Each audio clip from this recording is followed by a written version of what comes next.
Young and sensational beauty Sreeleela Instagram స్టోరీలో big day today అంటూ ఒక వీడియోకు క్యాప్షన్ ఇచ్చారు. ఆ తరువాత కమ్మింగ్ సూన్ అంటూ మరికొన్ని ఫోటోలు షేర్ చేశారు. అది చూస్తే ఇంట్లో ఫంక్షన్ జరిగినట్లు అర్థమవుతోంది. అయితే సోషల్ మీడియాలో కొంతమంది నిశ్చితార్థం జరిగిందని భావించారు.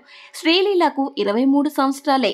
ఇండస్ట్రీలో యాక్టింగ్ కెరియర్ స్టార్ట్ చేసి పట్టుమని 10 ఏళ్లు కూడా కాలేదు. మంచి అవకాశాలు వస్తున్నాయి.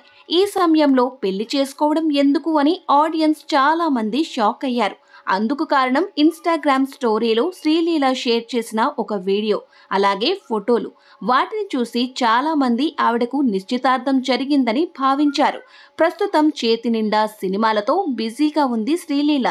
తెలుగుతో పాటు హిందీలోనూ అనేక చిత్రాల్లో నటిస్తున్న ఈ ముద్దుగుమ్మ ఇప్పుడు ఉన్నట్టుండి అకస్మాత్తుగా నిశ్చితార్థం ఎలా చేసుకుంది అని ఆశ్చర్యపోతున్నారు. కానీ అసలు మ్యాటర్ ఏంటంటే, శ్రీలీల తల్లికి తిథి ప్రకారం పుట్టినరోజు సెలబ్రేట్ చేసే అలవాటు ఉంది. ప్రతి ఏడాది కుటుంబ సభ్యులతో పాటు కొంతమంది స్నేహితులను, సినిమా ఇండస్ట్రీలో వ్యక్తులను పిలిచి తిథి రోజున బర్త్డే సెలబ్రేట్ చేసుకుంది ఈ బ్యూటీ.